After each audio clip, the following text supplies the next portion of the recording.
Monsieur le ministre, chers collègues et amis, on m'a demandé, parce qu'on trouvait que via le travail qui a été fait avec les transgénèses, que le travail d'Ingo Potricus était spécialement important pour la société. J'en conviens tout à fait. Et je peux même dire que lundi prochain, Rich Roberts, qui est prix Nobel parce qu'il a découvert le splicing, a comme titre que c'est criminel de faire toute cette action contre le riz doré. Donc, pour ça, ce titre qui est peut-être un peu inhabituel, mais ce que je vais faire, et c'est la seule chose que je peux encore faire, comme j'ai commencé l'université en 51, donc il y a un petit temps, alors, après 16 ans de retraite, j'aime mieux que je parle de généralité et de problèmes de société que de sciences. Mais je voudrais quand même vous dire qu'en sciences, j'étais toujours à la faculté de sciences, on est fasciné par la biochimie, la biologie moléculaire, ce qui se passe dans les cellules, et maintenant on parle de biologie des systèmes, systems biology. On veut connaître toute l'interaction entre les voies de synthèse, entre toutes les protéines qui sont là. C'était un travail immense surtout comme moi je me souviens, on a commencé avec la biochimie, on avait un peu d'ATP, on avait le cycle de Krebs, il n'y avait pas grand-chose. En peu de temps, il y a toutes ces connaissances qu'on a maintenant, donc, mais c'est clair, et surtout pour ceux qui sont en médecine et qui attendent des solutions médicales, on connaît presque encore rien comparé avec ce qu'on va connaître dans 10 ans, 20 ans, 30 ans. Donc on peut certainement dire aux jeunes, suivez le chemin et à partir de chimie, faites la biochimie, faites le systems biology. Mais entre-temps, la société veut des résultats. Hein? Bon. Je ne croyais pas que j'ai touché quelque chose, mais... la société veut que cette technique apporte. Alors, je voudrais souligner que en science, c'est bien de faire le fondamental, mais qu'il faut savoir qu'est-ce qu'il faut changer dans les plantes, qu'est-ce que la société, l'économie et surtout l'environnement, parce que je suis particulièrement heureux que c'est une fondation écologie d'avenir qui demande de parler sur ces problèmes-là, parce que je crois qu'en effet, pour l'écologie, il n'y a pas d'autre possibilité, c'est d'employer et de faire de nouvelles plantes et de faire beaucoup plus vite que ce qu'on a fait jusqu'à maintenant. Donc, pour faire le travail sur les plantes, il faut d'urgence beaucoup plus de contact entre les biologistes moléculaires et les agronomes, ceux qui connaissent la plante, qui connaissent le sol, qui connaissent l'interaction des micro-organismes, des levures, des champignons avec les plantes. Ça ne se passe pas, il faudrait travailler à ça. C'est seulement dans les champs et les organisations non gouvernementales qui agissent contre les OGM savent très bien, la première chose que Greenpeace a fait, c'est essayer de bloquer tous les essais en champ. Parce qu'ils savent très bien que ce qu'on fait dans les serres ou dans les chambres de culture, ça ne marchera jamais d'avoir un bon rendement, on perdra énormément de temps. J'ai pris comme plante modèle un arbre, parce que certainement en français, mais presque dans toutes les langues, on dit « Ah, il voit l'arbre, mais il ne voit pas la forêt qui est derrière. » Et ça, c'est l'écologie. En effet, même tout ce qu'on fait, il faut encore penser que c'est notre planète, nos écosystèmes qui doivent travailler ensemble avec cette nouvelle plante. Et là, il y a aussi encore énormément de connaissances qu'il faut mettre au point. L'histoire, je vais être très bref, mais quand même dire que cette bactérie, on le connaissait depuis 1904, et c'est donc le groupe de Jeff Shell et moi-même à l'université de Gand qui ont montré que au fond, il y a dans le sol une bactérie qui fait de la transgénèse, qui fait du génie génétique. Et que c'est donc cette bactérie fait ça pour forcer les plantes de faire des produits, des acides aminés anormaux, que la bactérie peut employer comme source de carbone et d'azote et les autres pas. Comme ça, ils ont un territoire. C'est la base de l'écologie, c'est la bataille éternelle entre les différentes espèces. Il y a beaucoup de questions scientifiques qui se posent encore maintenant parce que nous, dès qu'on a découvert quel est le principe, on a dit, employons le principe pour faire les plantes transgéniques. Ça, c'est tout l'épopée qui a commencé dans les années 80. Mais on peut avec certitude dire que c'est pas un accident que cette bactérie a pu faire ça, que c'est un jeu d'évolution, mais on connaissait encore si peu de l'évolution. Et quand on voit que même aujourd'hui aux États-Unis, plus de 60% de la population n'accepte pas l'évolution, réfère toujours à la Bible que ce n'est pas possible, que c'est dramatique, mais je le souligne ici pour comprendre toute la lutte que la science doit encore faire pour comprendre ce que c'est la science et que la science n'est pas contre la société, que c'est une base avec laquelle la société doit apprendre à travailler. Et on croyait depuis le siècle des Lumières que ça allait changer vite, mais on voit que le jour d'aujourd'hui que ça devient parfois pire quand les gens n'ont pas les systèmes économiques ou sociaux adéquats, ils s'attaquent à la science. Enfin, on reviendra à la fin. Là. Bon, ce que je voulais simplement dire, que cette bactérie qui fait de la transgénèse, eh bien, il y en a certainement des dizaines et des dizaines qui le font. Et dans l'évolution, on connaît déjà ce qu'on appelle poliment le transfert horizontal. Avec tout le séquençage qu'on fait maintenant, on trouve des séquences d'ADN qui viennent tout à fait d'une autre espèce, et surtout, et là on reviendra, on voit énormément la flexibilité de cet ADN. Donc c'est pour ça qu'on n'a jamais eu peur de cette méthode, et je crois que après tout est clair, tout ce qui s'est passé, mais on y reviendra.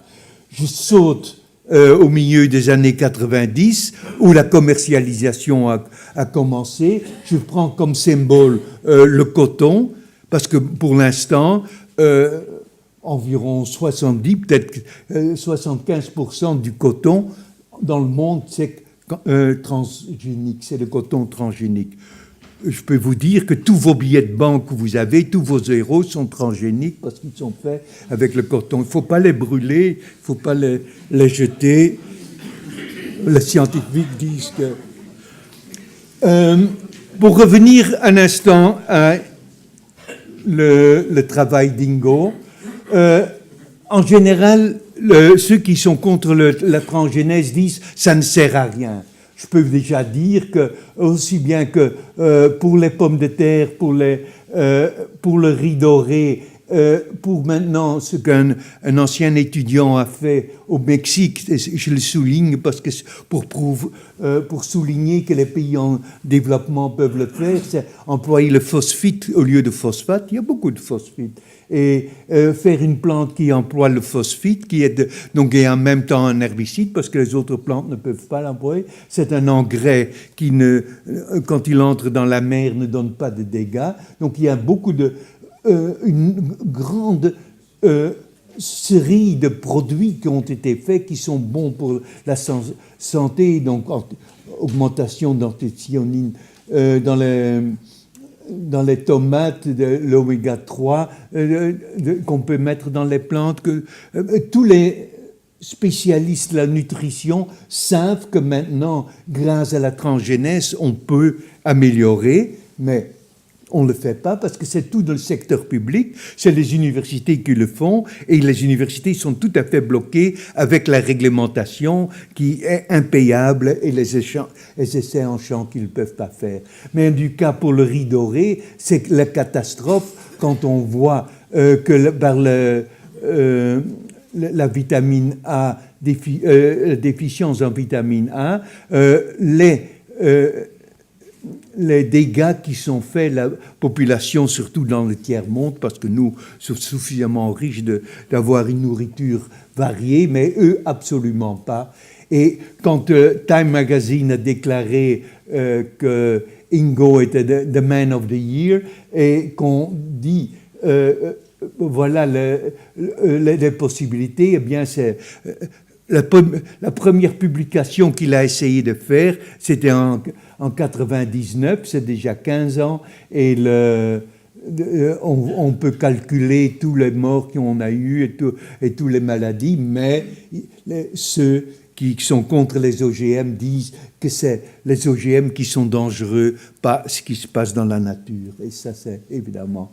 je vais vite aller à travers ces textes pour dire que aussi économiquement, le fait qu'il y a tellement de personnes qui meurent et tellement de personnes qui sont malades, on peut aussi calculer, parce qu'en économie, souvent les économistes disent oui, l'éthique est une chose, mais l'effet dur de l'économie, c'est ça qu'il faut regarder. Bien, ça c'est aussi les effets durs de l'économie. Et quand on voit que Greenpeace ose dire que tout ça, tous ces progrès qu'on a, ça n'a pas d'importance et qu'il continue à mettre l'Europe tout à fait en retard parce que les choses continuent bien en Chine. Avec le nouveau gouvernement en Inde, il semble aussi, certainement aux États-Unis et aux Amériques latines. C'est vraiment honteux quand on voit ce que Greenpeace ose dire, les conclusions que présente à la population sur le riz doré. Et c'est pour ça qu'en effet, il faut réfléchir ce qui se passe avec notre société.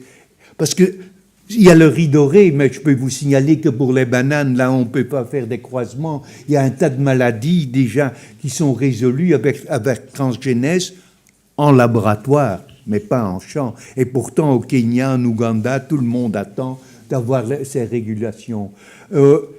En Inde, il y a 500 000 hectares d'aubergines, parce que c'est une plante de l'horticulture de ce pays qui emploie beaucoup.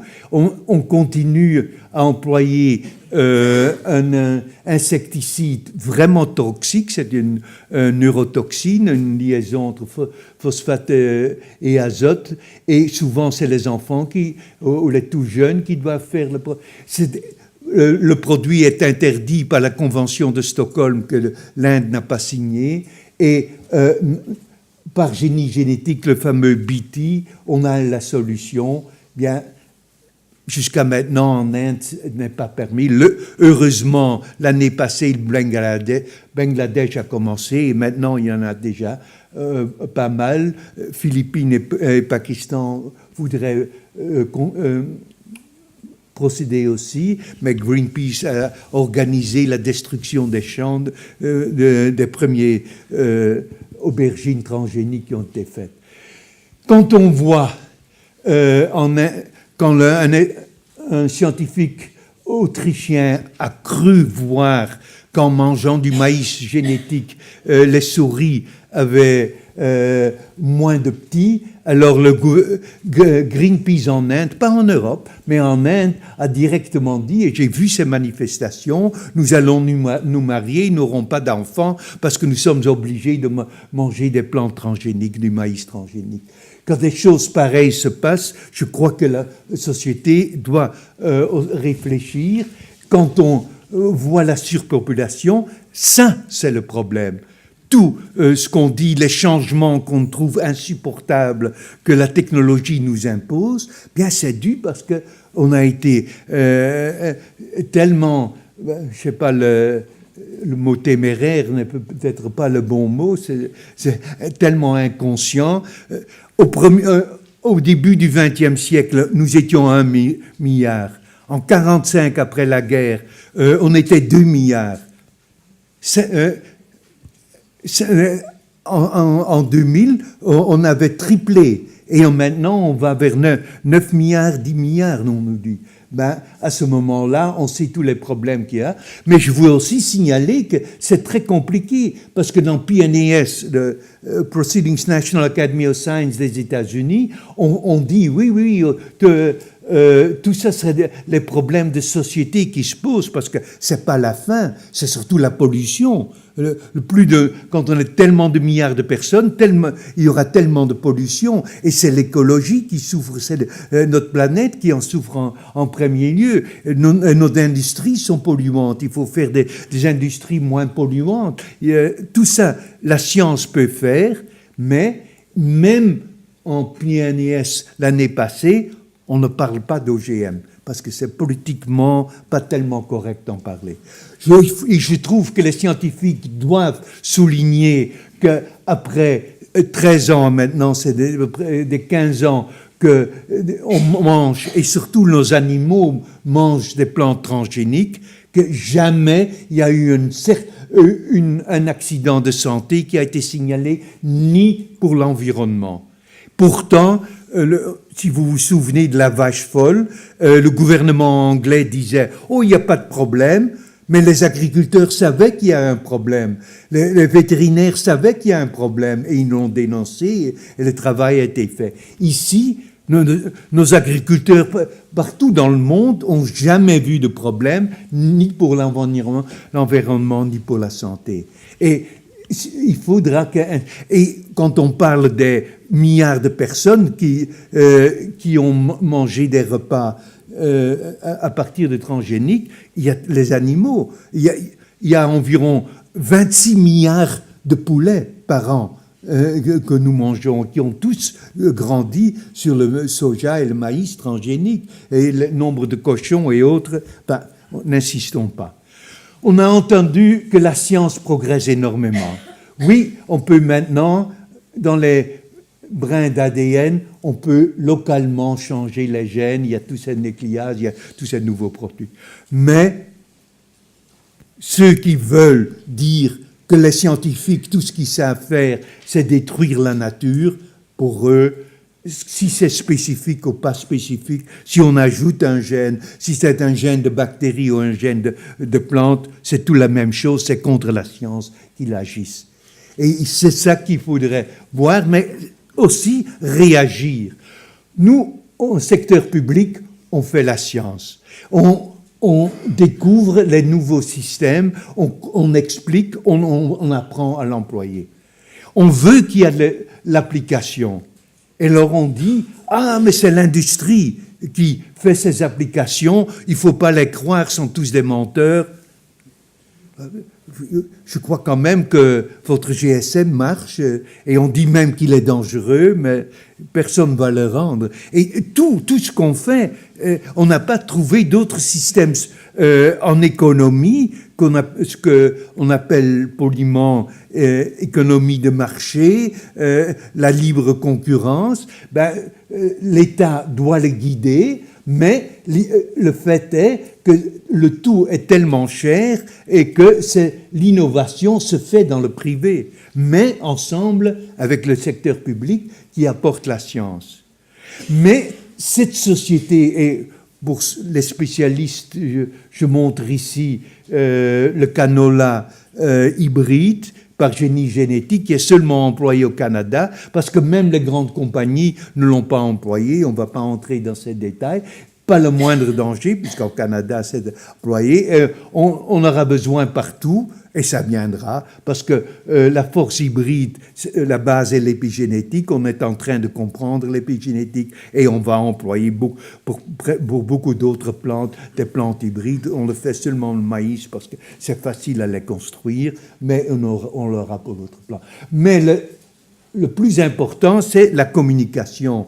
Et là, vous tous, si vous croyez en la science et vous êtes convaincus que les OGM sont importants, c'est votre responsabilité de ne pas cesser le combat, mais au contraire de dire que notre planète en a absolument besoin.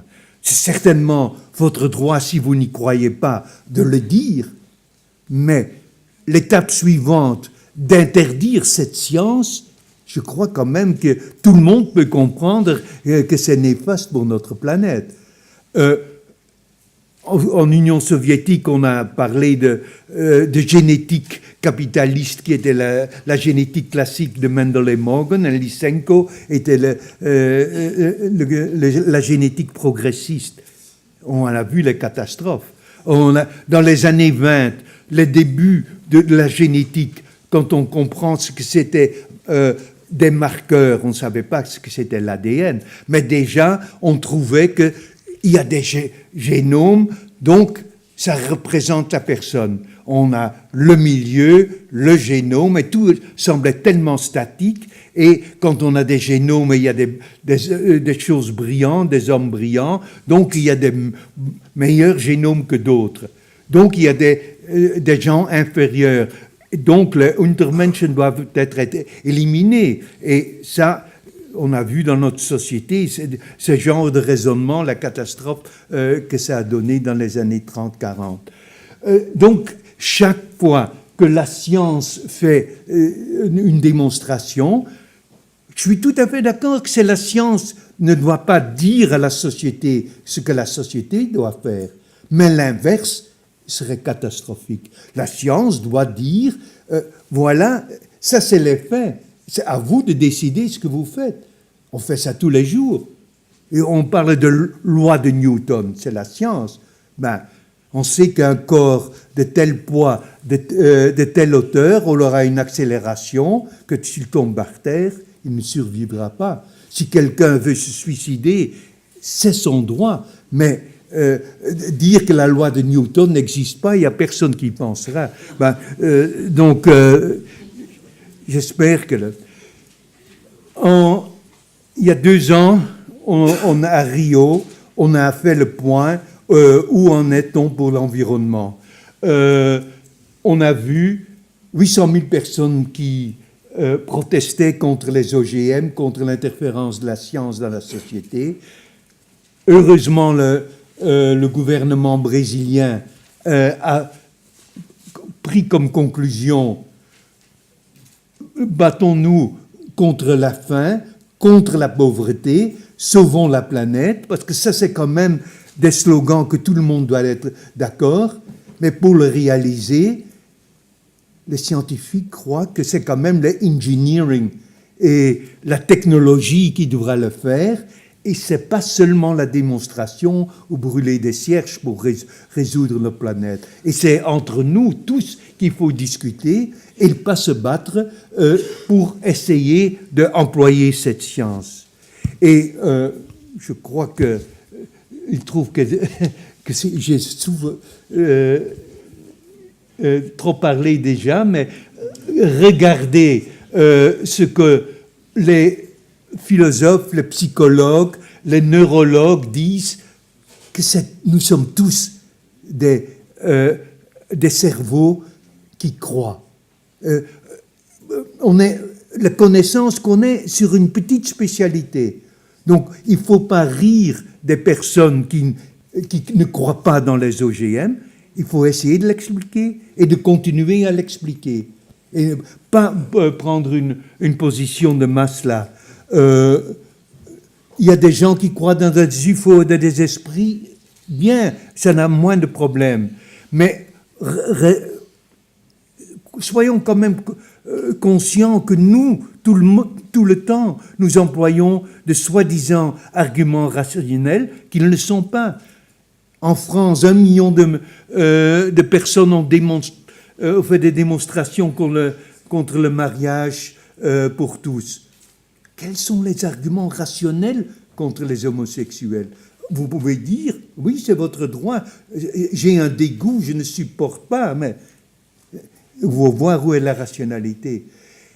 Pour vous assurer d'un prix Nobel en économie qui savent ce que c'est les émotions, pourquoi les gens achètent des actions ou pas. Donc ils sont intéressés et ils sont arrivés avec leurs calculs à parler de... Et donc malheureusement Gary Becker est décédé cette année-ci, mais il y a il y avait, je croyais, un autre livre. Il a disparu. Bon, soit. Je veux simplement dire comme conclusion que moi, je suis tout à fait convaincu, et beaucoup de collègues sont convaincus, que vu le besoin de notre industrie et de notre planète, et le besoin urgent de trouver des solutions pour l'écologie, on aura besoin des plantes transgéniques, et dans la fin de ce siècle, ce sera. Mais si c'était plus tôt, les dégâts seraient déjà moindres. Donc, de grâce, parlons tous à nos collègues écologues et demandons-leur de parler au grand public que ce que c'est la science. Merci.